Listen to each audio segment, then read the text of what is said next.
Hello future officers, civil services with Nilesh channel आपका स्वागत करता है। ये वीडियो मैं आपको मेरी लाइफ एक्सपीरियंस के बेसिस पे ही बना के देने वाला हूँ। इस वीडियो में मैं आपसे वो 19 गलतियाँ डिस्कस करूँगा जो मैंने अपनी तैयारी के दौरान की और जिसके चलते मेरे अंदर पोटेंशियल होने के बावजूद कि मैं एक अटेम्प्ट में इस एग्ज़ाम को निकाल सकता था, मुझे काफ़ी वक्त लग गया। क्यों कह रहा हूँ मेरे में पोटेंशियल था? सीधी सी बात है, 10th में मेरे 94% थे, 12th में 88% थे and I was the topper through out my school.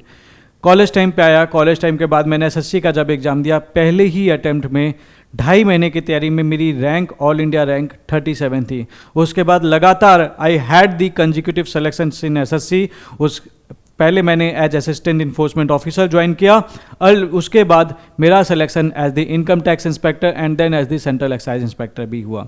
तो सारी जॉब ले रहा था, इंटरव्यू के लिए कॉल भी आई थी उत्तराखंड पीसीएस से। उसके बावजूद यूपीएससी में ऐसा क्या हो गया कि मेरे सिलेक्शन में वक्त लग गया।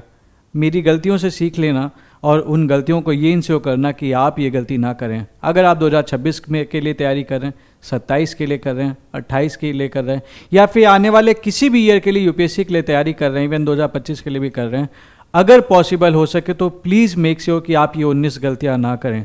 ये वो गलतियां हैं जो मैं आपको अब मेरे खुद के लाइफ एक्सपीरियंस बेसिस पे बताऊंगा और ये वो गलतियां हैं जो ज़्यादातर केस में बच्चे करते हैं। इसमें से कोई ना कोई गलती करते हैं जिसके चलते उनका सिलेक्शन में डिले हो जाता है। ये तो आप भी मानते होंगे कि जब आप तैयारी करना शुरू किया है तो जाहिर सी बात है आप में पोटेंशियल था, तभी आप वो सपना देख पाए थे। तो सपना देख पाए थे तो पोटेंशियल था, और पोटेंशियल था तो कायदे से आपका सिलेक्शन 1 साल में हो जाना चाहिए था। लेकिन ऐसा क्या हो गया कि आपको 2 साल लग गए, 3 साल लग गए, 4 साल लग गए, इवन 5 साल भी लग गए, लेकिन सिलेक्शन नहीं हुआ। चेक कर लीजिएगा कि कहीं आप ये गलतियां तो नहीं करी हैं जो मैंने की थी। तो आइए डिस्कस करते हैं उन गलतियों को और समझते हैं उन चीज़ों का सॉल्यूशन भी कि ये गलतियों से बचा कैसे जा सकता है। मेरी journey it has spend over many years. मैंने बहुत सारी चीज़ें सीखी उस तैयारी के दौरान और वो सारी चीज़ें आपको इन 19 गलतियों में मैं बताऊंगा। क्योंकि कितनी चीज़ें आप सही कर रहे हो ये तो इम्पॉर्टेंट है, लेकिन इससे ज़्यादा इम्पॉर्टेंट है आप कितनी चीज़ें गलत नहीं कर रहे हो। दूसरी चीज़, UPSC is not just a test of knowledge. यहाँ पे सिर्फ नॉलेज काम नहीं करेगी, यहाँ पे आपकी स्ट्रेटेजी भी काम करेगी। यहाँ पे ये भी काम करेगा जो आपने पढ़ा है उसको आप अप्लाई कैसे कर रहे हो। तो ये आपका लर्निंग कर्व है जो आपको समझना पड़ेगा। और तीसरी चीज़, आपको अपने एरर्स को मिनिमाइज करना पड़ेगा अपनी तैयारी के दौरान। मेरी पहली गलती, जब मैंने इस एग्ज़ाम के बाद लिए तैयारी करनी शुरू की थी, I didn't have a proper study plan. Study plan था ही नहीं मेरे पास। पढ़ना शुरू कर दिया मैंने, कोई प्लान नहीं बनाया। अब प्लान नहीं बनाया तो क्या हुआ, पढ़ाई बहुत ही हैपेजर्ड हो रही थी। और उस हैपेजर्ड पढ़ाई के चलते हुआ क्या कि 6 महीने में मैंने पढ़ा तो बहुत कुछ, कई सारी किताबें पढ़ ली, लेकिन याद कुछ भी नहीं था। कहीं ऐसा तो नहीं आप भी ये गलती कर रहे हैं? कहीं ऐसा तो नहीं बस पढ़े जा रहे हैं, आप पॉज करके देख ही नहीं रहे कि आपने क्या चीज़ें पढ़नी चाहिए थी, क्या चीज़ें छोड़नी चाहिए थी, कौन सी बुक पढ़नी चाहिए थी, कौन सी बुक नहीं पढ़नी चाहिए थी। तो रैंडम अप्रोच करता था मैं। I use to jump between subjects without any structuring. वो स्ट्रक्चरिंग ना होने के चलते मुझे डिले हुआ। आप ये गलती मत कीजिए, क्योंकि बिना डायरेक्शन के चलते मैंने सब कुछ पढ़ा। मेरा पूरा बेड भरा हुआ था किताबों से और उसके चलते मेरे पास रिजल्ट नहीं आए। This exhausted me without producing any result. मेहनत तो मैं कर रहा था, आप में से बहुत सारे बच्चे हैं यार जो मेहनत कर रहे हैं, लेकिन रिजल्ट नहीं आता। और ऐसे केस में जब आपके पास रिजल्ट नहीं आता, आप लास्ट में फ्रस्ट्रेट हो जाते हैं। तो डोंट वेस्ट योर एफर्ट्स। मेहनत करो लेकिन उसको डायरेक्शन जरूर दे दो। इसका सिंपल सा सॉल्यूशन है कि आपको अपना डे वाइज और सब्जेक्ट वाइज शेड्यूल क्रिएट करना पड़ेगा और उसे कंसिस्टेंटली फॉलो करना पड़ेगा। मैं बिना शेड्यूल के स्टार्टिंग में पढ़ाई करा था। आप में से अगर आप ये गलती करें ना, I would strongly recommend stop doing this. 1 महीने का टारगेट सेट कीजिए, उसको हफ्ते में डिवाइड कर लीजिए एंड फिर इन द एंड उसे पर डे में डिवाइड कर लीजिए। आप में से जो भी बच्चे फ्री मैराथन फॉलो कर रहे हैं, आपने खुद महसूस किया है कि 10 से 15 दिन के अंदर आपकी पढ़ाई में कितना ज़्यादा पॉजिटिव चेंज आया। वहाँ पे हो क्या रहा है, मैं यही प्लान तो आपको बता रहा हूँ। इसी तरीके से अगर आप 2026 के लिए तैयारी कर रहे हैं, 27 के लिए तैयारी कर रहे हैं, तो यार एक अच्छा प्लान बना लीजिए अपने लिए कि मेरे को आज ये 2 सब्जेक्ट पढ़ने हैं, आज ये 2 चैप्टर्स पढ़ने हैं और इसको पूरी तरीके से एब्जॉर्ब करना है। दूसरी गलती जो मैंने की थी, मैंने स्टार्टिंग में एनसीईआरटी बुक्स नहीं पढ़ी। ये बहुत बड़ी गलती की वजह है। एनसीईआरटी बुक क्या है? एनसीईआरटी बुक आपको सब्जेक्ट का सोर्स बना के देता है। बहुत सारे बच्चे डायरेक्टली लक्ष्मीकांत पढ़ने लगते हैं, नहीं, ये गलत स्ट्रेटजी है। आपको उससे पहले इंडियन कॉन्स्टिट्यूशन एट वर्क पढ़ना पड़ेगा, आपको समझना पड़ेगा कि what your constitution is all about, उसके बाद ही तो लक्ष्मीकांत को पढ़ने का ज़्यादा फायदा होगा। आपको पता ही नहीं है, आपने पॉलिटी पढ़ना शुरू कर दिया, आपने एनसीईआरटी ज्योग्राफी की पढ़ी ही नहीं और आपने दूसरी किताबें पढ़ना शुरू कर दिया, आपने एनसीईआरटी इकोनॉमिक्स की पढ़ी ही नहीं और आपने श्री राम एंड रमेश सिंह उठा ली। ये सबसे बड़ी गलती करते हैं कई सारे बच्चे, और इसके चलते क्या होता है, आपका फाउंडेशन नहीं बन पाता। जब आपका फाउंडेशन नहीं बनता ना, तो एडवांस किताबें समझ में नहीं आती। वो एडवांस किताबें अच्छी हैं, इसमें कुछ गलत नहीं है, लेकिन अगर आप फाउंडेशन बिल्डअप करके अगर उन किताबों को पढ़ते हैं तो कहीं ना कहीं आपके जो नॉलेज गैप रह जाता है वो नॉलेज गैप नहीं रहेगा। तो don't do this mistake, because last में एडवांस टॉपिक को ग्रैस्प करना बहुत डिफिकल्ट हो जाता है, और वो इसलिए होता है क्योंकि वो नॉलेज गैप क्यों हुआ, क्योंकि आपने एनसीईआरटी नहीं पढ़ी थी। एनसीईआरटी आज भी सारे बच्चे मानते हैं कि एनसीईआरटी को पढ़ना चाहिए। तीसरी चीज़, इसका करेक्ट अप्रोच क्या है? भैया हम एनसीईआरटी पहले पढ़ेंगे, हम पढ़ रहे हैं, हमें सिलेक्शन लेना है, बट व्हाट इफ मैं 6 से 12 तक एनसीईआरटी बुक को पढ़ना शुरू करूं। और इसी चीज़ के लिए मैं आपको बता दूं, बहुत ही जल्द हमारी टीम वर्क कर रही है, आप लोगों को पर डे बेसिस पे एनसीईआरटी के एक 2 चैप्टर्स के शॉर्ट नोट्स देती चली जाएगी, ताकि एनसीईआरटी अगर आप पूरी ना भी पढ़ पा रहे हो तो वो शॉर्ट नोट्स आप पढ़ते चले जाएं। बट ये प्लान 2025 के लिए नहीं, हमने 26 के लिए किया हुआ है, क्योंकि 25 के लिए अब टाइम बहुत कम है। और वो आपको सारी चीज़ें UPSC prelims with Nilesh Telegram channel पे जरूर मिलेगी, ठीक है, ताकि आपका एनसीईआरटी का नॉलेज गैप ना रहे। हमारी टीम जितने भी पॉसिबल है कोशिश कर रही है कि आपको वो सारे नॉलेज गैप हम फिल कर दें। तीसरी गलती हमें ये नहीं करनी है कि you don't have to over rely on the coaching institutes. एक डिपेंडेंसी ट्रैप बन जाता है कि हम कोचिंग ज्वाइन कर लेंगे तो हमारा काम हो जाएगा, ऐसा नहीं होता।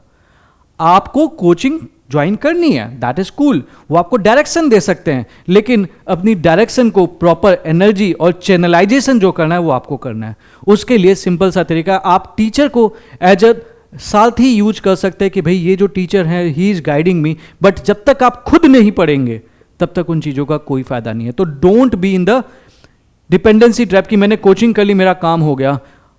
वापस आने के बाद आपको खुद भी उस सब्जेक्ट को पढ़ना। सोच के देखिएगा, कमेंट करके मुझे बता देना आप में से कितने ऐसे बच्चे हैं जो सिर्फ ये करते हैं कि भाई कोचिंग में पढ़ा और आके घर पे किताब खोली नहीं। बहुत सारे बच्चे ऐसे होंगे, डोंट डू दिस मिस्टेक। और सेल्फ स्टडी बिल्कुल मिस मत कीजिएगा, ये बहुत सारे बच्चों के अंदर फॉल्ट है।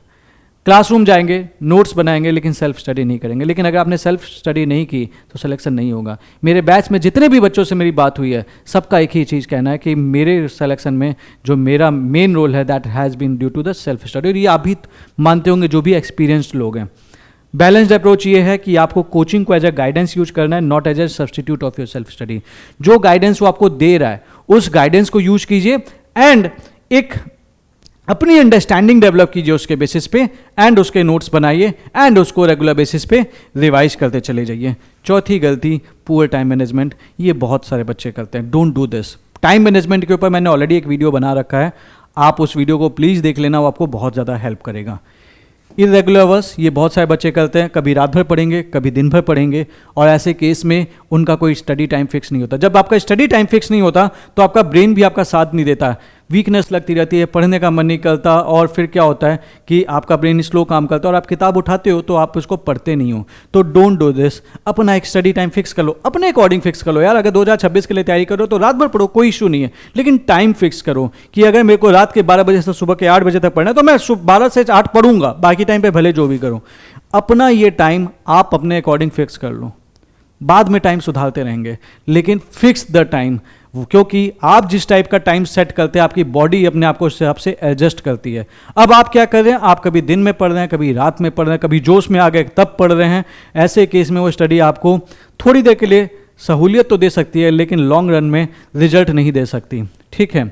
और सब्जेक्ट इम्बैलेंस, कुछ सब्जेक्ट को बहुत ज़्यादा हम अटेंशन देते हैं और कुछ सब्जेक्ट को हम बिल्कुल इग्नोर कर देते हैं। जैसे बहुत सारे बच्चों के अंदर एक हैबिट है, वो ancient medieval art and culture पे ध्यान नहीं देते, लेकिन पॉलिटी दिन रात पढ़ते रहते हैं। तो क्या हुआ, पॉलिटी स्ट्रांग होगी, आर्ट एंड कल्चर छूट गया, और लास्ट में परेशान होते रहते हैं कि ये तो सर हमारा हुआ ही नहीं है। और फिर ऐसे केस में अगर उसे बाई चांस ज़्यादा क्वेश्चन आ गए तो उनके वो क्वेश्चन छूट गए। ये गलती मत कीजिए। बैलेंस द सब्जेक्ट, टाइम बांटिए, जिस सब्जेक्ट के अकॉर्डिंग उसकी जितनी रिक्वायरमेंट है टाइम की, वो टाइम दीजिए इसे। It's important. ये गलतियां नोट कर लेना। मुझे पता है आप इसमें से कोई ना कोई गलती जरूर कर रहे हो जिसके चलते आपका सिलेक्शन में डिले हो रहा है। I don't want that to happen. इसके अलावा बर्नआउट, बिकॉज क्या करता था, कभी कभी पढ़ेंगे, अब रात भर पढ़ेंगे, हमने कुछ नहीं पढ़ाई किया लेकिन अब हम 14 घंटे पढ़ेंगे। क्यों? क्योंकि हमने किसी यूट्यूबर का वीडियो देख लिया जिसने आके बोल दिया तुम 16 घंटे पढ़ सकते हो भैया, तुम्हारे अंदर बहुत एनर्जी है। होगी एनर्जी, लेकिन एक दिन की 16 घंटे पढ़ने से कहीं ज़्यादा अच्छा है 2 दिन आप 6-6 घंटा पढ़ लो। 12 घंटे ना उस 16 घंटे से बेटर होंगे। ये चीज़ हमेशा याद रखिएगा, क्योंकि आपने 16 घंटे पढ़ा और फिर अगले दिन नहीं पढ़ा, वो वेस्ट है। आपने डेली बेसिस पे अगर 6 घंटे भी पढ़ लिए ना, 2026 के लिए तैयारी कर रहे हो, आपका सिलेक्शन हो जाएगा। एंड प्रोक्रेस्टिनेशन, डिफिकल्ट टॉपिक्स को मैं क्या करता था ना, आई यूज टू प्रोक्रेस्टिनेट कि भैया बाद में पढ़ेंगे, बाद में पढ़ेंगे, वो कभी पढ़ा ही नहीं।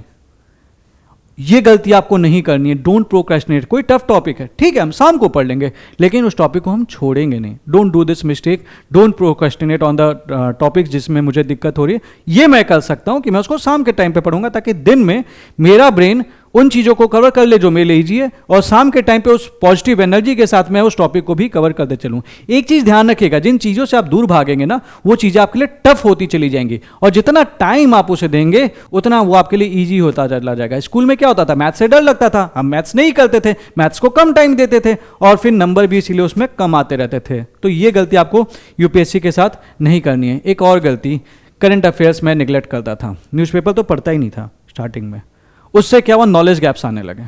Don't do this.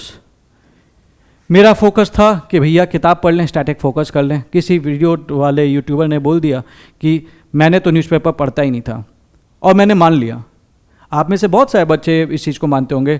किसी ने आया बोला मैंने ज़िंदगी में न्यूज़पेपर नहीं पढ़ा, मैंने खाली मैगजीन पढ़ी और मेरा सिलेक्शन हो गया। अरे भैया ये तो देख लीजिए कि हो सकता है उसने मैगजीन नहीं पढ़ी होगी, उसने वेबसाइट के PIB पढ़ रहा होगा, न्यूज़पेपर नहीं पढ़ रहा था। आप ये तो देख लीजिए उसकी स्कूलिंग कहाँ से हुई है। ये तो देख लीजिए कि वो बच्चा कहीं ऐसा तो नहीं जो इंडिया के एलिट स्कूल से पढ़ के आया, एलिट कॉलेज से पढ़ के आया, जिसका करंट अफेयर्स हमेशा से रेडी था। और आप ऐसे बच्चे तो नहीं जो आप गांव में बैठे थे, जिनको इस दुनियादारी के बारे में पता ही नहीं था, और आपने ब्लाइंडली उसको फॉलो करना शुरू कर दिया। मैंने भी फॉलो किया है। भैया बच्चे ने सिलेक्शन लिया, यंग है, डायनेमिक लग रहा है, मैं एक बहुत ही लोअर मिडिल क्लास से मैं बिलोंग करता हूँ, तो मैं क्या किया, मैंने उसको ब्लाइंडली फॉलो करना शुरू किया। और ऐसे मैं नाम नहीं लूँगा, but the thing is that I never compared कि भैया उसकी जो स्टडी का जो लेवल था, जो जिस जगह से वो पढ़ा था, that was a very elitist school, तो उसका करंट अफेयर्स हुआ पहले से ही रेडी था। वो ऑल इंडिया रेडियो सुनता ही था, वो संसद टीवी देखता ही था। उसने ये बात मुझे नहीं बताई। मैंने क्या किया, मैंने न्यूज़पेपर छोड़ दिया और टोटल फोकस मैं स्टैटिक में लग गया और सिर्फ मैगजीन पे डिपेंडेंट हो गया। बहुत बड़ी गलती की मैंने, मुझे बाद में बहुत लॉस हुआ, आई रिग्रेटेड। आप जिसको फॉलो कर रहे हो ना, उसको फॉलो करने से पहले ये तो देख लो कि उसकी कंडीशंस क्या हैं और आपकी कंडीशंस क्या हैं, उसके अकॉर्डिंग डिसीजन लीजिए। ये इंपॉर्टेंट है। दूसरी चीज़, न्यूज़पेपर ना पढ़ने के चलते I miss the connection. Direct जब आप मंथली मैगजीन पढ़ते हो, आप कनेक्शन डेवलप नहीं कर पाते, आपको नहीं समझ में आती। बहुत सारे बच्चे हैं मुझसे कंप्लेंट करते हैं, सर मैंने विजन IAS का मैगजीन खोला, मेरे को नहीं समझ में आया। क्यों नहीं समझ में आया? क्योंकि आपने न्यूज़पेपर ढंग से पढ़ा ही नहीं। So you are actually missing the connection, you are only reading the point, you are only remembering the point, but remembering the point won't take you anywhere, linking the point will take you somewhere. तो point link कैसे करेंगे? जब आप उसको daily basis पे पढ़ेंगे। जब आप न्यूज़पेपर में डेली पढ़ते हो ना, तो आप उस टॉपिक को लिंक कर पाते हो। Start doing that. तीसरी चीज, न्यूज़पेपर नहीं पढ़ा तो मेरी नॉलेज आउटडेटेड होती चलेगी, कंटेम्प्रेरी एग्जाम्पल्स मिसिंग हो गए, क्योंकि वो कंटेम्प्रेरी जो टॉपिक्स थे उसके एग्जाम्पल कुछ तो मिले, लेकिन सारे अच्छे एग्जाम्पल्स नहीं मिले। जैसे आज ही मैंने एक आर्टिकल शेयर किया है आप लोगों के साथ, it is related to women, जहाँ पे पंचायत में क्या हुआ कि जो ओथ था वो मेल पर्सन्स ले रहे थे, लेकिन जो सेलेक्ट हुई थी, जो पंचायत की सेलेक्ट हुई थी वो महिलाएं थीं, बट मेल्स ले रहे थे। अब ये जो कंटेम्प्रेरी एग्जाम्पल्स है कहाँ से मिलेगा? आपको न्यूज़पेपर से ही मिलेगा। मैं नहीं पढ़ रहा था न्यूज़पेपर, वेट करता था 1 महीने बाद मैगजीन आएगी, और उसके चलते वो नॉलेज गैप जो आया ना, वो बहुत, जिसने मुझे बहुत नुकसान किया, बहुत डैमेज किया मेरे मेंस के मार्क्स को। एंड चौथी, इसका बेटर अप्रोच क्या है कि भैया हम न्यूज़पेपर को डेली टाइम देंगे। 26 के लिए तैयारी करें यार, 1 घंटा न्यूज़पेपर दे दो। न्यूज़पेपर से आपको कहीं ज़्यादा फायदा होगा, आपको वो प्रीलिम्स में हेल्प करेगा, आपको मेंस के आंसर कंटेम्प्रेरी करेगा, इवन इंटरव्यू में भी हेल्प करेगा, सब जगह तो हेल्प कर रहा है, तो क्यों आपको न्यूज़पेपर नहीं पढ़ना है? Just think on that apart from the monthly magazine. एक और बात, आंसर राइटिंग मैंने बहुत लेट स्टार्ट किया। आपको पता है जब मेरा पहला अटैम्प्ट था ना, मैंने कभी उससे पहले लिखा ही नहीं था, और ऐसे का पेपर आया मेरे सामने, मेरे बगल वाला लिखते चले जा रहा है, 2 पेज से ज़्यादा मैं लिख ही नहीं पाया, and that was a disaster actually. वो गलती ये हुई कि मैंने कभी उससे पहले लिखा नहीं था, मेरे दिमाग में नहीं आया कि मुझे आंसर राइटिंग प्रैक्टिस करनी। फर्स्ट अटैम्प्ट की बात कर रहा हूँ मैं आपसे, और ये मैंने गलती की है। उस दिन मैं उठ के चला गया फिर पेपर से, मैंने वो पेपर पूरा दिया ही नहीं, पूरा मेंस ही नहीं दिया। आई गिव अप एक्चुअली, क्योंकि 2 पेज लिखने के बाद और मैं सामने वाला 20 पन्ने लिख रहा है, इट गॉट मी, मतलब उसमें मुझे लगा, मैं फ्रस्ट्रेट हो गया कि यार मुझे कुछ आता ही नहीं इसके सामने। एंड डिसाइड किया कि मैं अगले अटेम्प्ट में आंसर राइटिंग प्रैक्टिस करके आऊँगा। फिर वही गलती मैंने रिपीट की थी। मुझे किसी ने बताया नहीं कि तुम्हें कल से ही स्टार्ट कर देना। मैंने क्या सोचा, और नॉलेज गेन कर लूँ, उसके बाद लिखना शुरू करूँगा। हम क्या होता है ना, अक्सर वेट करते हैं कि हम बेस्ट लिखेंगे, तब हम बेस्ट समझ जाएंगे लिखने के लिए, तब हम लिखना शुरू करेंगे, और हम ये बात भूल जाते हैं कि आप बेस्ट लिखोगे तब जब आप लिखना शुरू करोगे। आपको लिखना पड़ेगा। एक आंसर लिखो यार, 15 मिनट आधे घंटे लिखो, लेकिन लिखो, ठीक है। तो I started late, it cost me my attempt. मेरे आंसर्स में organisation were lacking, key points were buried in verbose paragraph, क्योंकि मैं पहले पैराग्राफ वाइज लिखता था। ये मेरे आंसर्स में मिस्टेक्स हो रही थी, आपके आंसर में भी हो सकती हैं। उसका सिंपल सा तरीका है, लेकिन अगर आप लिखते रहते हैं, लिखने के बाद फिर आंसर्स पढ़ते, फिर लिखते हैं, फिर आंसर्स पढ़ते, तो वो कब इंप्रूव हो जाएगा 1-1.5 महीने में, आपको खुद नहीं पता चलेगा। तो start developing the answer writing. Without practice मैं पेपर फिनिश नहीं कर पाया। पेपर 2 में मेरे साथ यही हुआ, पेपर तो स्टार्ट किया, पेपर फिनिश नहीं कर पाया, again I was kicked out of the means, ठीक है। तो बहुत सारे क्वेश्चंस में 2-2, 4-4 लाइन लिख के आए, तो नंबर कहाँ से आएंगे? नहीं है। तो सीधी सी बात है, जब आप तैयारी जब से भी शुरू करें अपने 3-4 महीने, तो ठीक है थोड़ा नॉलेज चाहिए आंसर राइटिंग स्टार्ट करने के लिए, लेकिन स्टार्टिंग के 3 से 4 महीने पढ़ने के बाद आपके पास इतना नॉलेज है कि आप लिखना शुरू कर सकते हैं। उसके बाद डेली बेसिस पे 1-2 क्वेश्चंस जरूर लिखते रहिए। बहुत सारी वेबसाइट्स हैं जो क्वेश्चंस देती हैं आपको आंसर्स लिखने के लिए, you can do that. Even हम भी एथिक्स का एक फ्री मैराथन चलाते हैं, जहाँ पे जब एथिक्स का वो चलता है मैराथन, तो आपके आंसर्स हम डेली इवैल्यूएट भी करते हैं, आप उसमें भी पार्टिसिपेट कर सकते हैं। But make sure that you give the answer writing an adequate practice. 5वीं चीज़, मैंने प्रीवियस क्वेश्चंस को एनालाइज नहीं करता था। मैं किस पे डिपेंडेंट था? कोचिंग का पेपर। उस टाइम पे एक इंस्टीट्यूट हुआ करता था ALS, तो उसके पेपर्स दिया किया, यूपीएससी के क्वेश्चंस तो देखे ही नहीं। तो मैं क्या किया, मुझे पता ही नहीं चला, मैं कोचिंग का पेपर छोड़ के, मतलब यूपीएससी का पेपर छोड़ के कोचिंग के पेपर में लग गया। ये गलती की मैंने, जिसके चलते मुझे बहुत भारी नुकसान फेस करना पड़ा। क्योंकि कोचिंग में अक्सर जो आपका पेपर्स बनाते हैं ना, कई बार ये वो बच्चे होते हैं जिनका प्रीलिम्स भी क्वालिफाइड नहीं होता, एंड इंस्टीट्यूट्स वाले हायर कर लेते हैं जस्ट बिकॉज उनकी इंग्लिश अच्छी है। एंड ये गलती की मैंने, मैं एक्सेप्ट करता हूं, आप मत करो यार, मेरी गलतियों से सीख लो। इंसान एक लीडर वही है जो दूसरों की गलतियों से सीख के आगे बढ़ जाता है। आप लीडर बनिए, और लीडर बनने के लिए सिंपल सा है, आपको मैं अपनी गलतियां बताऊं, यार ये गलती मत करो, आपका सिलेक्शन जल्दी हो जाएगा। मैं चाहता हूं यार निकलो, ये जंगल है, 5 साल 10 साल लग जाएंगे, नहीं होगा, जंगल है ये। लेकिन अगर आप ये गलतियां नहीं करोगे ना, तो देर आर मैक्सिमम चांसेस आप 1-2 साल में सिलेक्शन लेकर निकल लोगे। वरना इसी भीड़ में, इसी मुखर्जी नगर, इसी राजेंद्र प्लेस में कब आप खो जाओगे आपको खुद नहीं पता चलेगा। Don't do this mistake. मैं नहीं चाहता आप में से किसी भी बच्चे के साथ सीरियसली ऐसा हो।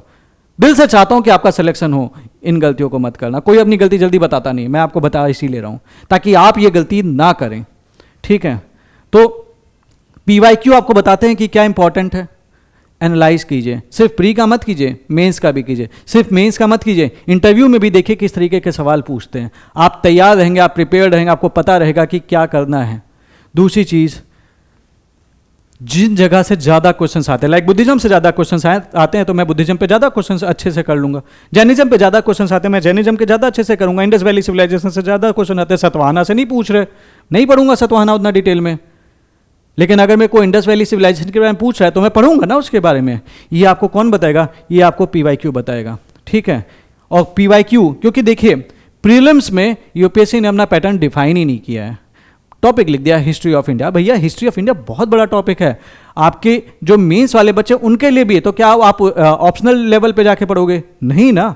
तो आपको ये बताएगा कौन कि आपको पढ़ना कितना है? वो आपको प्रीलिम्स के क्वेश्चंस बताएंगे। एंड मैंने ये गलती की and I ignore this valuable resource which cost me my attempt. आप ये गलती मत करना। एक और गलती मैंने की, 8वीं गलती, रिवीजन मेरा प्लान्ड नहीं होता था। जो मन में आता था, जब मन में आता था, रिवीजन करने लगे। ये सबसे बड़ी गलती थी। You have to give it a spaced revision. आपको प्लान करना पड़ेगा अपना रिवीजन। उसका सिंपल सा तरीका है, जब भी आप कोई टॉपिक रिवाइज करना उसके आगे डेट लिख लो। पन्ने पलटना, एक हफ्ते बाद देखना, अच्छा 1 हफ्ते हो गए, चलो पन्ने पलट लेते हैं। 1 महीना हो गया, चलो पन्ने पलट लेते हैं। जब आप सब्जेक्ट को इस तरह से कर लोगे ना, तो आप कब रिवीजन कर बैठोगे आपको खुद नहीं पता चलेगा।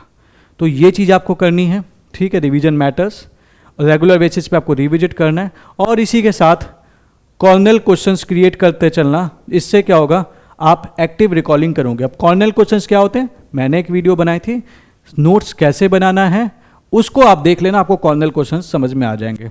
एंड अगर आपके नोट्स ऑर्गेनाइज हैं तो आपको एक एफिशिएंट रिव्यू करने में हेल्प मिलता है। हमने ऑलरेडी 100 नोट्स वैसे बना के दे रखे हैं, आप उनको भी यूज कर सकते हैं। टेलीग्राम चैनल पे आपको ये चीज़ मिल जाएगी।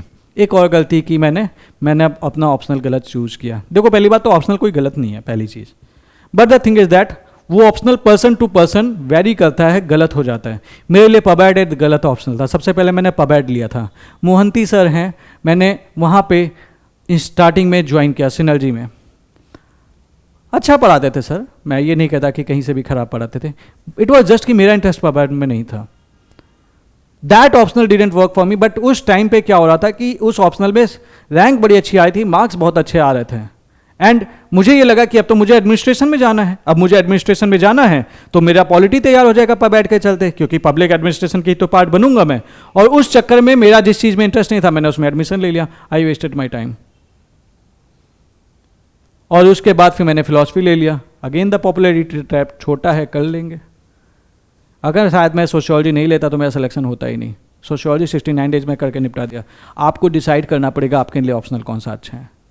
Don't make a choice on the basis of कि लोग क्या बोलते हैं। उसके क्वेश्चंस देखिए, उसका सिलेबस देखिए, अपना इंटरेस्ट देखिए, कैसा स्कोर आ रहा है, छोटा है कि नहीं, स्कोरेबिलिटी क्या है, उसके बेसिस पे ऑप्शनल डिसाइड कीजिए, उसके बाद स्टिक कर जाइए। ऑप्शनल बार बार पलटना इट्स नेवर एडवाइजेबल। मेरे ऑप्शनल मैंने चेंज किए थे and ultimately sociology work for me. तो वो जल्दबाजी में, वो मुझे कोई बताने वाला नहीं था कि तुम्हें भैया ऑप्शनल लेते समय भी चूज करना है। आप चूज कीजिए and then stick to it. Second thing, एक अनफैमिलियर सब्जेक्ट पढ़ते समय इट बिकम्स अ बर्डन, ठीक है। एंड कई लोग ना मोटिवेट कर देते भैया ये ऑप्शनल है, आप देखिए आपके लिए क्या सही है, उसके बेसिस पे उस ऑप्शनल को लीजिए। तो choose the optional based upon your interest, background, scoring potential and definitely the available guidance. Popularity के बेसिस पे नहीं, गाइडेंस के बेसिस पे, और कैसे उसके आंसर्स प्रोड्यूस कर सकते हैं। जैसे अब मैं first time in all over India मैं सोशियोलॉजी में एक चीज़ शुरू करने जा रहा हूँ जो आज तक पूरे इतिहास में नहीं हुई, कि पूरा सोशियोलॉजी के थीम्स में मिनोमिक्स से कराऊंगा। This can be a reason कि आप सोशियोलॉजी चूज कर सकते हैं, but then this should not be the only reason. थोड़ा सा इंटरेस्ट आपका भी होना चाहिए। Then neglecting health and fitness, ये चीज़ पढ़े रहते थे, एक्सरसाइज नहीं करना, सुबह आराम, रात को देर से सो रहे हैं, सुबह एक्सरसाइज कर नहीं रहे, सुबह उठते ही खाना खाने लग रहे हैं। इन सब चीज़ों के चलते क्या हुआ, लेथार्जी रहती थी। लेथार्जी होती थी, किताब खोल के बैठे थे लेकिन चीज़ें समझ में नहीं आती थी। तो मैंने फिजिकल निगलेक्ट किया, दिन भर नींद आती रहती थी। आप मत करो, एक्सरसाइज करो यार। देखो सीधी सी बात है, healthy mind lies in the healthy body. तो आपका बॉडी अगर हेल्दी नहीं रहेगा तो माइंड कैसे हेल्दी रहेगा। तो ये गलती मत करना, ये गलती बहुत सारे लोगों को नुकसान पहुँचाती है। दूसरी चीज़ मेंटल हेल्थ, ठीक है। फिजिकल हेल्थ अच्छी नहीं होगी तो मेंटल कहाँ से अच्छी करेंगे। फिर लेथार्जी के चलते निगेटिविटी, बुराइयाँ, ये सारी चीज़ें अट्रैक्ट करती थी। डिस्कशन में, फालतू के डिस्कशन में लगे हुए। आपने देखा है ना कई बार हमारे टेलीग्राम ग्रुप पे कितने सारे बच्चे बिना मतलब की बात पे डिस्कस करते रहते हैं। कई बच्चे ये डिस्कस करते रहते हैं कि सर आपने ये नहीं दिया, आपने वो नहीं दिया। भैया जो दिया एटलीस्ट वो तो पढ़ लो, जितना हमारा पोटेंशियल हम कर रहे हैं ऑलरेडी। तो इंस्टेड ऑफ सिर्फ कमियां निकालने के, क्योंकि जब आपका माइंड ही निगेटिव होता है तो सिर्फ कमियां निकालने के, अगर आप उसमें से देख सकते हैं कि इसमें क्या अच्छा है, आप उसको यूज कर लें, आपका मेंटल हेल्थ अपने आप अच्छा हो जाता है। और मेंटल हेल्थ अच्छा होता है, आपकी पढ़ाई भी अच्छी होती है। तो ये चीज़ आप कर सकते हैं। So always maintain a better balance. 7 से 8 घंटा सोइए, हेल्दी लाइफस्टाइल रखिए, एक्सरसाइज कीजिए, अच्छा खाना खाइए एंड पढ़ते चले जाइए, आपका सिलेक्शन हो जाएगा। एक और गलती, 11th मिस्टेक, प्रोक्रेस्टिनेशन इन मॉक टेस्ट। मॉक तो देना ही नहीं चाहते था मैं, कभी नहीं देना चाहता था। क्यों? क्योंकि लगता था यार मॉक तब देंगे जब हम बेस्ट हो जाएंगे, और बेस्ट कभी नहीं होता इंसान जब तक वो टेस्ट देता नहीं है। आपकी गलतियां बताता है मॉक की, भाई आपको यहां पे सुधार करने की जरूरत है। मॉक जब आप देंगे तभी तो आप सुधरेंगे, लेकिन हम मॉक देना नहीं चाहते थे। क्यों? क्योंकि मैं मॉक तब देना चाहता हूं जब मैं 150 नंबर आएंगे, वो कभी नहीं आएंगे। तो मेरे को मॉक देना चाहिए था, प्रैक्टिस करनी चाहिए थी, और उस प्रैक्टिस के बाद जो गलतियां थी उसकी मुझे लिस्ट बनानी चाहिए थी, और जो लिस्ट बना ली उसे रेगुलर बेसिस पे रिवाइज करना चाहिए था, ताकि जिस तरीके की गलती मैं यहां पे कर रहा हूं उस तरीके की गलती मैं एग्जामिनेशन में ना करूं, और ऐसा करने से मेरे मार्क्स सुधर जाएंगे। मैं ये नहीं करता था। आप में से कई सारे लोग अक्सर होगा जब आंसर राइटिंग प्रैक्टिस करने की बारी आती है या फिर टेस्ट देने की बारी आती है, हम इग्नोर मार देते हैं। लेकिन सब्जेक्ट पढ़ने के लिए बोल दिया जाए तो हम पढ़ लेते हैं। क्यों ऐसा होता है? क्योंकि आप बिना सोचे पढ़ तो सकते हैं, लेकिन बिना सोचे आप लिख नहीं सकते, बिना सोचे आप टेस्ट नहीं दे सकते। आपको सोचना पड़ता है, और जो सोचना पड़ता है ना ब्रेन को, आप वो करना नहीं चाहते। This is the mistake. एक और चीज, एथिक्स एंड ऐसे पेपर स्टार्टिंग मैंने बहुत इग्नोर किया था, but these are the foundations. छोटा सा पेपर है, आप दिन भर जीएस 1 2 3 को ले देते हैं, लेकिन आपको मैं बता दूं आप उससे आधी से आधी मेहनत मैथिक्स और ऐसे में इतना अच्छा स्कोर कर सकते हो, क्योंकि लिमिटेड सिलेबस है, लिमिटेड टाइप ऑफ क्वेश्चंस आते हैं। आप इतने अच्छे मार्क्स ला सकते हैं ना कि आपके वो 1.5 पेपर के बराबर स्कोर करके आपको ला के दे सकता है। 160 तक नंबर आते हैं, और वहाँ पे आप दिन रात पढ़ोगे तो भी 100 110 में हालत ख़राब हो जाती है। तो एथिक्स एंड ऐसे को डोंट इग्नोर।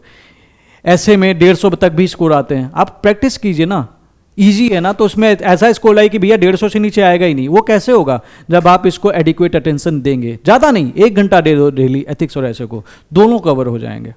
बच्चे वो भी नहीं करते। क्यों? क्योंकि हम तो हिस्ट्री में बिजी हैं, ज्योग्राफी में बिजी है बिजी, अच्छा है, लेकिन हम इसको इग्नोर नहीं करेंगे। अक्सर इसको लेट अटेंशन मिलता है। ठीक है, मेन से कुछ टाइम पहले ही मैंने प्रिपरेशन शुरुआत की थी एथिक्स की। ऑल्दो ये बात अलग है, बाद में मैंने ध्यान दिया। आज की डेट में मुझे एथिक्स में बहुत कॉन्फिडेंस है, एंड आई कैन प्राउडली से कि इस टाइम पे जो मैं एथिक्स बैच लॉन्च करूंगा, that is going to be one of the best in India.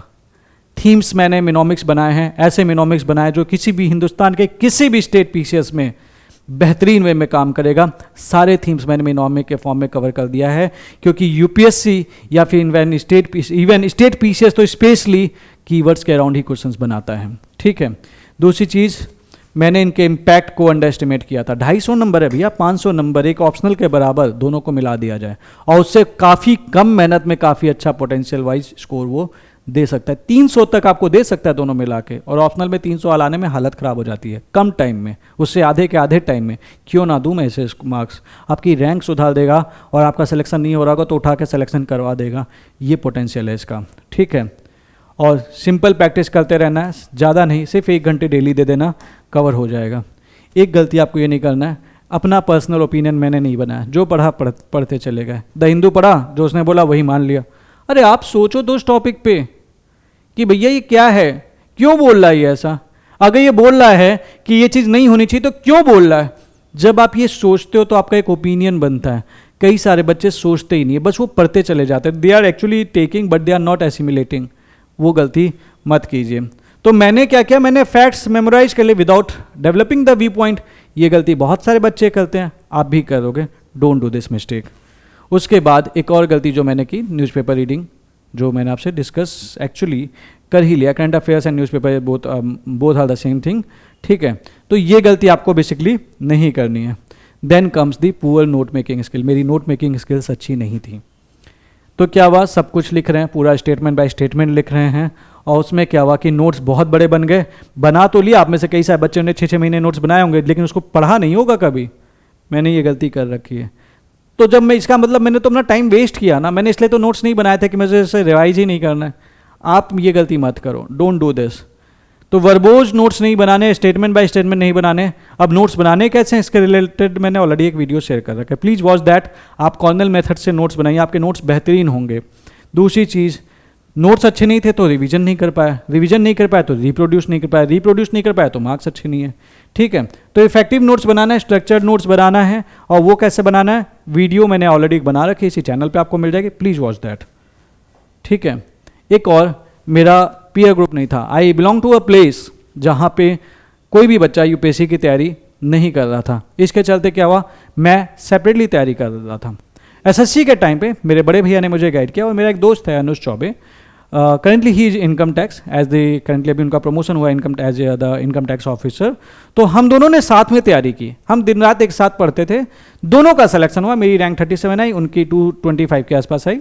He got the income tax in Mumbai, I got the enforcement directorate in Allahabad. तो the thing is that कि उस time पे आपस में competition था। अभी क्या यूपीएससी में मैं अकेला पड़ गया, क्योंकि मुझे कोई दोस्त मिला नहीं जिसको तैयारी करनी थी, तो I actually prepared in isolation. बाद में डेफिनेटली ये लोग अलग रहते थे, तो उन्होंने भी थोड़ा सा सोचा कि चलो तैयारी करते। एक मेरा और फ्रेंड था हिमांशु, तो हमने फ़ोन पे थोड़ा बहुत डिस्कस कर लेते थे, बट वो कभी सामंजस्य उस तरह से बना ही नहीं। तो मेरी जर्नी सोलो रही, आइसोलेशन में पढ़ाई कर रहा था। और ऐसे केस में क्या हुआ कि this limited my exposure to the different perspectives. तो मेरी आपको सलाह ये है कि एक या दो दोस्त आपके ऐसे हों जो अगर साथ में तैयारी कर रहे हों और अच्छे लेवल पे तैयारी करना चाहते हो, तो बस वो एक दो दोस्त के साथ जरूर डिस्कस कीजिए कि पढ़ाई कैसी चल रही है। दोनों का सिलेक्शन होगा, दोनों लोग अगर मेहनत कर रहे हैं तो। एक सीरियस पर्सन आपकी लाइफ में अगर होना, जो तैयारी करना चाहता है, जो निकालना चाहता है, दैट्स इट। वो कोई भी हो सकता है, तो वो अगर है then you are very lucky. Just दोनों लोग लग जाओ, दोनों सिलेक्शन लेके ही रुकोगे। दूसरी चीज़, डिस्कशन नहीं हुआ तो मेरे blind spots they remain unidentified. Otherwise SSC की तैयारी के समय हम दूसरे से सवाल पूछते थे, अभी सवाल पूछने के लिए भी कोई नहीं था, तो कुएं के मेढक बन गए। आप में से बहुत सारे लोग होंगे कुएं के मेढक, मत बनिए। एक और ये आपको लोग कहाँ पे मिल जाएंगे, अगर आपको नहीं समझ में आता तो आप लाइब्रेरी में मिल सकते हैं, अदरवाइज कोई किसी मेंटरशिप के प्रोग्राम में आपको मिल सकते हैं जहाँ पे सीरियस बच्चे मिल सकते हैं। एक या दो, जस्ट 3 से ऊपर तो करना ही मत, आप गलती करेंगे। तीसरी चीज़, regular discussion it enhance understanding. अगर आप रेगुलर बेसिस पे डिस्कस करते हो तो आपकी अंडरस्टैंडिंग ज़्यादा अच्छी होती है। एंड चौथी चीज़, सोलो प्रिपरेशन में मोनोटोनस हो जाता है और फिर मोटिवेशन रहता नहीं है तैयारी करने का। तो don't fall in this trap, ये गलती नहीं करनी है। एक चीज़ और, मेंस पे बहुत ज़्यादा स्टार्टिंग में फोकस किया, फिर आंसर्स नहीं लिखा, वो गलत बात है, बट पढ़ा मैंने मेंस के लिए पूरा, प्रीलिम्स इग्नोर करता रहा। इसके चलते कई बार ऐसा भी हुआ कि मेरा प्रीलिम्स क्वालिफाई नहीं हुआ, मेंस के लिए तैयार था मैं। और ऐसे केस में 2017 से लेकर 19 तक 3 प्रीलिम्स लगातार मेरा नहीं निकला, और जब नहीं निकला it really took my confidence level from this to this. Prelims को इग्नोर मत करना। क्यों बोल रहा हूँ आपसे, 1 मिलियन से ज़्यादा फॉर्म भरे जाते हैं, 10 लाख से ज़्यादा फॉर्म भरे जाते हैं, सेलेक्ट कितने होते हैं, 13,000। रेशियो निकालेंगे ना तो लगभग 90-95 में एक बच्चा सेलेक्ट होता है प्रीलिम्स में, और मेंस में अगर आप देखेंगे तो 13,000 में 2,500 बच्चे, 5:1 का अप्रॉक्स रेशियो है। तो 90 में एक बच्चा होना ईजी है कि 5 में एक बच्चा ईजी होना है, जवाब आपके सामने है। तो प्रीलिम्स को बिल्कुल इग्नोर मत करना। मेंस की तैयारी आप कितनी भी अच्छी होगी, लेकिन अगर आपका प्रीलिम्स नहीं होगा ना तो मेंस आप नहीं लिखोगे, ये तय है।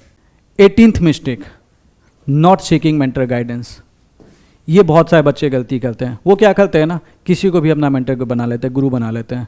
ये गलती मत कीजिए। मेरे भैया ने सिलेक्शन लिया था तब वो मेरे गुरु बने थे, उन्होंने वो रास्ता चला, क्रॉस किया, क्वालिफाई किया।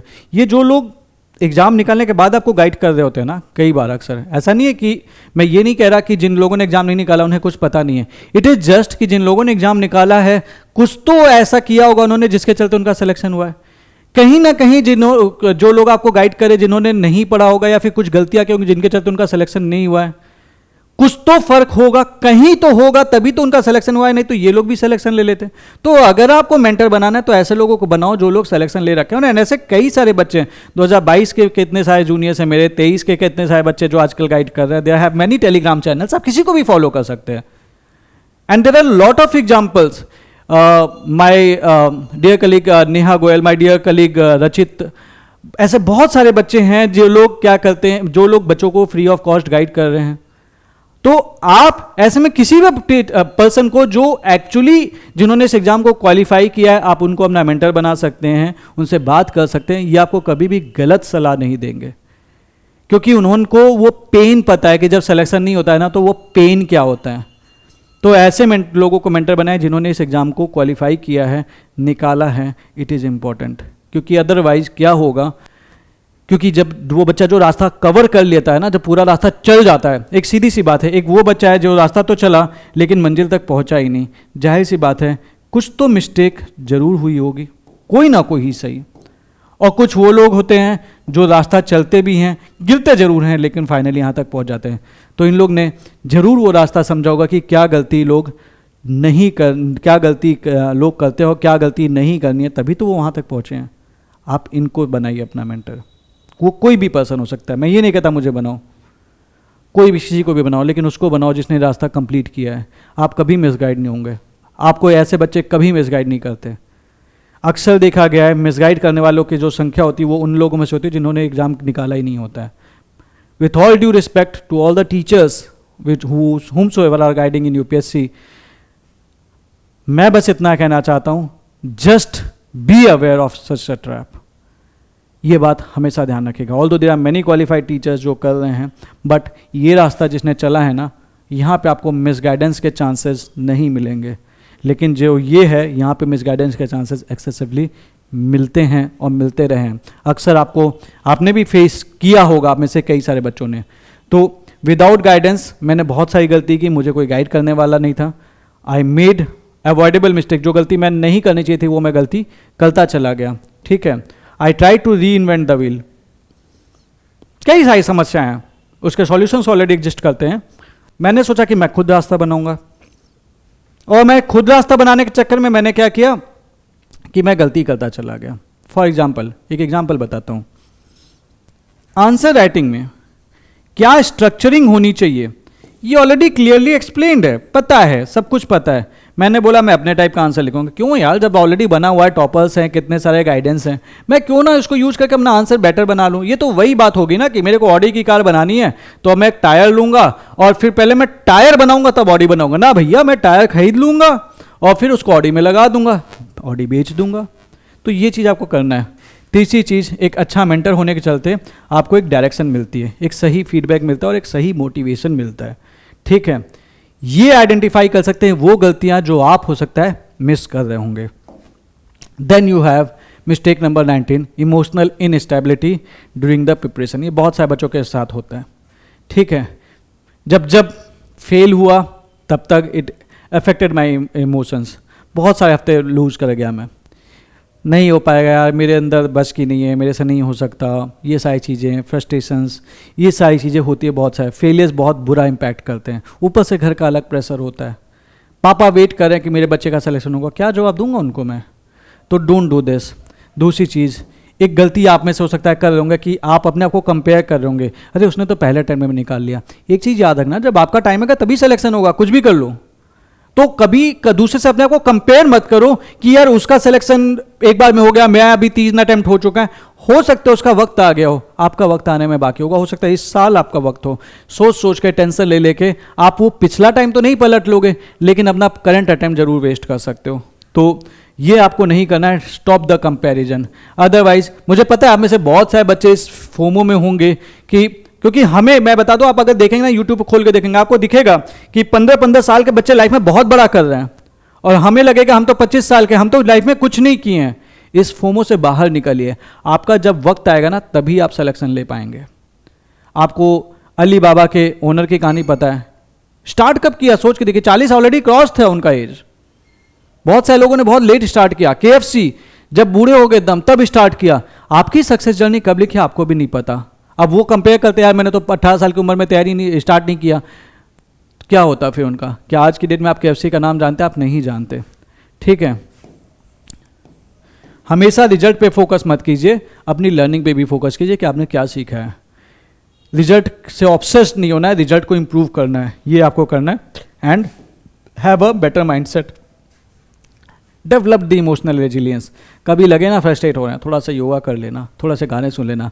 मैं फ्रस्ट्रेट होता था, जैसे मैं ऑटो में बैठ जाता था, मतलब that person to person depend करता है। मेरा हैबिट जो है, जो मैं फ्रस्ट्रेट होता तो क्या करता था, मैं ऑटो में बैठ जाता था, ऑटो वाले से बोलता था भैया 1 घंटे घुमाना है तुमको। बोलता था कहाँ जाना है? मैंने बोला दिल्ली घुमाते रहो, चलाते रहना, रोकना नहीं। गाने लगा लेता था, सुनता रहता था, अपनी धुन में खोया रहता था, वापस आता था, फिर पढ़ने बैठ जाता था। जैसे भी आपका एक तरीका हो, आपका कोई भी तरीका हो सकता है अपने आप को जो भी अपनी चीज़ें हैं फीलिंग्स वो निकालने वाली, आप कर सकते हैं। सबके अपने तरीके हैं, ठीक है, तो डू दैट। तो अगर आप ये गलती नहीं करते हैं तो बिलीव मी, आपका सिलेक्शन आगे आने वाले टाइम पे बहुत ही जल्द हो जाएगा। मेक श्योर यार, देखो मैंने ये गलतियां की हैं, मैं नहीं चाहता आप में से कोई भी बच्चा करे। And it took me a lot of courage to accept my mistakes in front of you. But जो गलतियां मैंने की ना, मुझे किसी ने बताया नहीं था। मैं आपसे सिर्फ इसीलिए शेयर कर रहा हूं ताकि आप इन गलतियों को ना करें, क्योंकि यार आप मेरा परिवार हो, मैं चाहता हूं कि आपका सिलेक्शन हो जाए। और ये गलती अगर आपका सिलेक्शन रोक रही है ना, जो मैंने अपने एक्सपीरियंस से आपसे शेयर की है, इन गलतियों को मत करो। इन गलतियों को मिनिमाइज कर दोगे ना, आप सिलेक्शन के बहुत नज़दीक पहुंच जाओगे। डेवलप एन होलिस्टिक अप्रोच, इन सारी गलतियों को नोट डाउन कर लेना and just participate, work on that. एक होलिस्टिक स्ट्रेटेजी बनाइए, सिलेक्शन लीजिए, ठीक है। कितनी इंटेंसिटी से पढ़ाई कर रहे हो मैटर करेगा, लेकिन उसे कहीं ज़्यादा मैटर करेगा कि कितनी कंसिस्टेंसी के साथ पढ़ाई कर रहे हो। Consistency will always Trump the intensity. तो फिर इंस्टेड ऑफ कि अगर आप एक दिन 16 घंटे पढ़ने की सोच रहे हो ना, पर डे 8 घंटे पढ़ लेना। 8 घंटे डुएबल है, फिजिबल है। 2026 के लिए तैयारी करो, अब आज से 12-15 घंटे पढ़ने की जरूरत नहीं है। 8 से 10 घंटे फुल टाइम अगर पढ़ रहे हो, दैट इज एनफ। 10 घंटे में आप फोड़ दोगे, आप रैंक 1 ले लोगे, बट वो करते रहना, ठीक है। Trust on the process over outcome. Result के बारे में वेट करने की जगह ना, अपना प्रोसेस से ही करते चलिए। रिजल्ट अपने आप आपके पास झक मार के आएगा। पर डे बस आपको ये होना चाहिए, आपको एक बेड से उठने के बाद आपको ये विश्वास होना चाहिए कि आप एग्जाम निकाल सकते हो, और सोते वक्त आपको ये यकीन होना चाहिए कि मैंने आज की जो मेहनत की वो इतनी शानदार की है कि मेरा सिलेक्शन होगा, मैंने कुछ सीखा है। अगर ये 2 चीज आपने कर लिया, आपका सिलेक्शन कोई नहीं रोक पाएगा। ये आपको करना है। एंड बी एडेप्टेबल, ये नहीं करना है, रिजिड नहीं होना है। बहुत सारे बच्चों के अंदर टेंडेंसी होती है, हम सीखने के लिए तैयार नहीं। क्यों नहीं सीखोगे तुम? बिना सीखे कैसे सिलेक्शन होगा? मैं भी तो सीखता हूं ना कितनी सारी चीजें आप लोगों से। शॉर्ट नोट्स नहीं आते थे बनाने, बनाता हूं ना, देता हूं ना आप लोगों को। पहले मुझे मेरे नोट्स अच्छे नहीं थे, आज की डेट में आप एक्नॉलेज करते हैं कि सर नोट्स आप अच्छे बनाते हैं, लेकिन वो सीखा है ना कभी ना कभी अपनी गलतियों को करके, तभी तो वो अच्छे नोट्स आपको दे पा रहा हूं। आप भी तो अडेप्ट कर सकते हो, कुछ अच्छा अडेप्ट कर लो यार, आपका सिलेक्शन हो जाएगा। सो डेवलप अ स्ट्रक्चर्ड प्लान, अपना एक डिटेल्ड स्टडी प्लान बनाइए with daily, weekly and monthly goals. एक रफ गोल बना लीजिए, मंथ में इस महीने में इतना करना है, एंड उसके बाद उसे वीकली एंड डेली में बांट लीजिए। 1-2 दिन अपना गैप के लिए रख लेना कि भाई बाई चांस ना पढ़ पाए तो कोई तो हमें टेंशन नहीं लेना। रेगुलर बेसिस पे कंसिस्टेंट रहिए, आंसर्स रेगुलर बेसिस पे लिखते रहिए। मंथली 1-2 मॉक जरूर ले लीजिए, एंड डेली बेसिस पे 1 क्वेश्चन लिख लेना, ठीक है। वर्क लाइफ बैलेंस रखिए। अगर आप जॉब करते हैं तो जॉब करिए, जॉब मत छोड़ो, लेकिन 6 घंटे अपना यूपीएससी को दे दो, आपका सिलेक्शन इधर भी हो जाएगा, ठीक है। And for that include exercise, nutrition and adequate sleep, ये जरूरी है। Mental health is important. Support system के लिए बहुत ज़्यादा लोग मत ढूंढना, 1-2 लोग जो सीरियस हैं लाइफ में, कुछ करना चाहते हैं, बाकी तो भीड़ होती है। कोई बच्चा ऐसा कहता है ना, भैया तुम्हारे बस की नहीं है, तुम नहीं निकाल सकते, बोल देना हाथ जोड़ के, हाँ भैया तुम ही सही हो, भैया बाबू तुम ही भगवान हो, और तुम जो बोलो वही सत्य है, वही परम सत्य है। बहस मत करो। एक सीधी सी बात है, किसी बेवकूफ इंसान को आप नहीं समझा सकते कि वो बेवकूफ इंसान है। आप समझदार बन जाइए, कभी भी बेवकूफों के साथ बहस मत कीजिए। उसका सिंपल सा तरीका है, जो बोले हाँ भैया ठीक है, अब मैं पढ़ लूँ, ठीक है भैया जी थैंक यू, मिलेंगे। क्योंकि जवाब देना है ना यार, रिजल्ट के साथ जवाब दीजिए, बातों से नहीं, अपने रिजल्ट से जवाब देना सीखिए। क्योंकि क्या होता है, अक्सर किसी ने कुछ बोला, हमें बुरा लग जाता है, हम उस पर डिस्कशन में लग जाते हैं। नहीं, वो नहीं करना है, जवाब देना है ना। इतनी अच्छी पढ़ाई कीजिए कि वो खुद आपके पास आके बोले कि नहीं यार तुम में दम था। हुआ है मेरे साथ। मेरे पापा से लोग बोलते थे कि चौहान साहब आपके लड़के ने बहुत बड़ा गधापंती कर दी। पापा को बड़ा बुरा लगता था, क्योंकि because I was in enforcement directorate, मैं ऑल इंडिया ओपनर था, मेरी रैंक 37 थी, लेकिन उस पर्टिकुलर डिपार्टमेंट वाइज मेरी मेरिट लिस्ट के अकॉर्डिंग 1 था मेरा रैंक। उसके अकॉर्डिंग 2012 वाले बैच में कभी भी सिलेक्शन होता, कभी भी प्रमोशन होता तो मेरा ही होता पहले। बट पापा के पास कुछ टाइम पे जवाब नहीं था। बट जब सिलेक्शन हुआ ना, तो पता है वही लोगों की लैंग्वेज चेंज होगी, क्या बोलने लगे पापा से कि चौहान साहब आपके लड़के में कुछ भी कहिए, इतना कोई बच्चा झेल नहीं पाता, आपके लड़के में गजब का पोटेंशियल था, आपके लड़के में गजब की एक पेशेंस था, बहुत बच्चों के अंदर नहीं होता। तो फिर वही एग्जाम्पल पेशेंस का बन गया। तो दुनिया की तो आदत है यार, उगते हुए सूरज को सभी सलाम करते हैं। तो ये चीज़ आपको करनी है। And finally in the end चलते चलते एक ही चीज़ कहूँगा यार, कि अगर आप सिलेक्शन लेना चाहते हैं, just make sure you don't do this 16 mistakes. ये 16 गलतियाँ आपका सिलेक्शन रोक सकती है। तो ये अगर आप 19 गलतियाँ नहीं करते हैं, believe me, nothing is going to stop you from the final selection. I wish you all the best. And अगर हो सके, अगर आपको लगे कि इस वीडियो में आपने कुछ अच्छा जाना, एक वीडियो फ्रेंड के साथ जरूर शेयर कर देना, ताकि दूसरे बच्चे भी यार इन गलतियों से बच जाए, ताकि हम और बच्चों की हेल्प कर पाएँ। Thank you very much.